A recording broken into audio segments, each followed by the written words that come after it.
सैयद यासीन नागपुर का रहने वाला 18 साल का एक नौजवान जो गड्डी गोदाम में फुटपाथ पर एक बाइक गैराज चलाता था।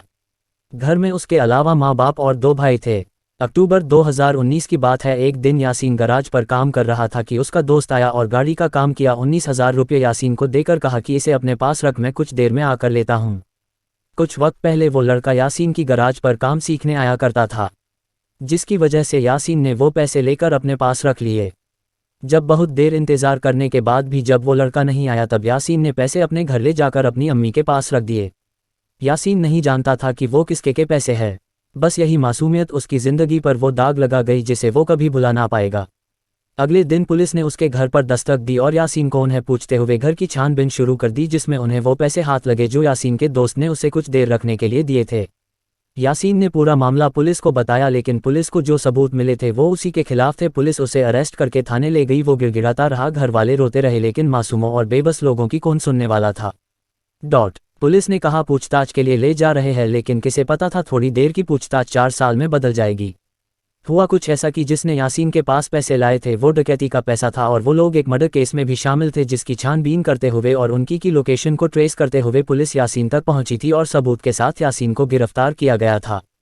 अगले दिन कोर्ट में पेशी हुई, जहां पुलिस ने अपनी रिपोर्ट पेश की और यासीन को रिमांड पर भेज दिया गया। फिर क्या था, एक के बाद एक 4 मामलों में यासीन का नाम आया और इस कोर्ट से उस कोर्ट में पेशी होती रही। घर वालों के लिए ये मामला किसी कयामत से कम नहीं था।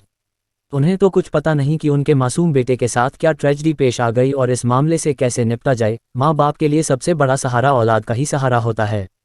उससे बड़ी उनके पास कोई दौलत नहीं होती। वो अपने बच्चे के लिए दर दर चक्कर काटते रहे और हर जगह से मायूसी उनके हाथ आई। उधर यासीन, जो कि पूरी तरह से बेगुनाह था, यहाँ तक कि जिसके घर चोरी हुई थी, वो खुद भी इसे पहचानने से इनकार कर चुका था और पुलिस को स्टेटमेंट दे चुका था कि इसने चोरी नहीं की।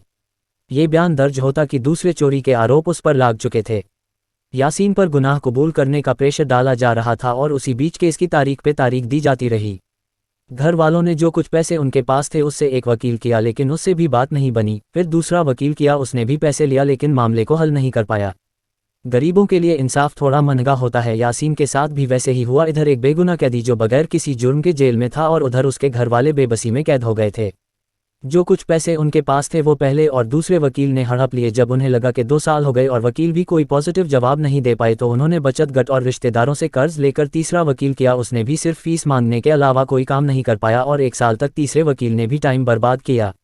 इत्तेफाक से यासीन की अम्मी को कहीं से association for protection of civil rights Nagpur APCR का पता चला। वो उसी वक्त हज हाउस के पास APCR के ऑफिस में आई, जहां उनकी एप्लीकेशन को लेकर उस पर काम करने की उम्मीद जताई गई।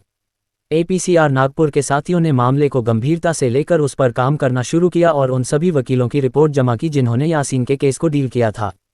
फिर चार्जशीट हासिल की गई और उसके मुताबिक आगे की प्लानिंग की गई। इस दौरान महसूस हुआ कि नागपुर में यासीन को बेल मिलना मुश्किल है, जिसके बाद सुप्रीम कोर्ट में बेल की एप्लीकेशन डाली गई और अब अल्हम्दुलिल्लाह, अल्लाह की मदद, APCR की कोशिश और माँ बाप की दवाओं से यासीन को बेल मिल गई और आज वो रिहा होकर अपने घर अपनों के बीच वापस आया है। एक वो नौजवान जिसने कोई गुनाह नहीं किया, उसकी सज़ा उसे यह मिली कि उसे अपनी ज़िंदगी के 42 महीने सलाखों के पीछे काटने पड़े। एक बेगुनाह कैदी जिसे छुड़ाने के लिए उसके माँ बाप ने लाखों रुपए कर्ज लेकर दर दर ठोकरें खाए, लेकिन इंसाफ नहीं मिला। लेकिन सबसे बड़ा हाकिम अपने फैसले सुनाता है। दुनिया की अदालतों में इंसाफ इंसान का स्टैट्स देखकर होता होगा, लेकिन अल्लाह जो सबसे बड़ा मुंसिफ है, वहाँ थोड़ी देर लग सकती है, लेकिन इंसाफ ज़रूर मिलता है। यासीन का परिवार जो अपनी गरीबी और बेबसी की वजह उम्मीद हार चुका था, अल्लाह ने उन्हें ऐसी जगह से मदद पहुंचाई जहां से उन्हें उम्मीद भी नहीं थी। Association for protection of civil rights APCR पूरे देश में लीगल गाइडेंस और बेगुनाह कैदियों की रिहाई के लिए कोशिश कर रही है। अब तक देश के अलग अलग हिस्सों से अलग अलग मामलों में फंसे सैकड़ों नौजवानों को रिहा करवाया गया है। ये एक अहम और बड़ा काम है। इसमें आर्थिक मदद के साथ साथ बहुत बड़ी टीम भी लगती है। यासीन से जब मेरी मुलाकात हुई तब उसने बताया कि अभी भी जेल में ऐसे लोग मौजूद हैं जो 1500 रुपये की कमी की वजह से जेल में दिन काट रहे हैं। ऐसे लोगों के लिए ही APCR काम कर रही है। इसलिए हम आपसे अपील करते हैं कि आप इस मिशन में जिस तरह से योगदान दे सकते हो दीजिए। आपकी ज़कात का कुछ हिस्सा मजबूर व बेकसूर लोगों की रिहाई में लगे। इससे बड़ी और अहम कोई बात हो सकती है। वह लोग जो अपने घर वालों से दूर बगैर किसी जुर्म के जुल्म की कालकोठरी में कैद व बंद की आजमाइश में घिरे हैं, उनकी रिहाई के लिए ज़कात जरूर डोनेट करें। आपकी ज़कात में और अल्लाह के निज़ाम ज़कात में कैदियों को छुड़ाने का भी एक हिस्सा है। पूरी रकम ना सही, लेकिन उसका कुछ हिस्सा देश भर में ऐसे काम करने वाली संगठन को जरूर दें।